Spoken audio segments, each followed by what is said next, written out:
第三式調理脾胃需單舉，佢有咩效果啊？我哋要調理脾胃，大家要諗咩呢？健脾養胃、助運祛濕嘅效果。好，呢啲動作點樣做？跟住老師呢，就呢個動作，我哋一齊練習一次。調理脾胃需單舉，左手穿，注意吸氣，上撐注意掌根用力，上下對密，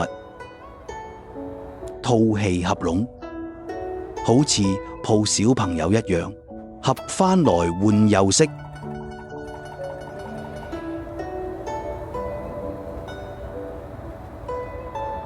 注意下落，直接呈伏按狀。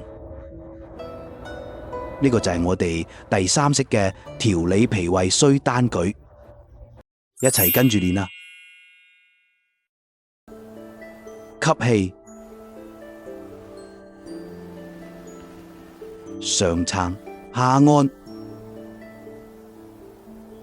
吐氣放鬆還原。吸氣，上撐下按，吐氣放鬆，呈伏按狀。你學識未啊？可以跟住影片多練習4到6次。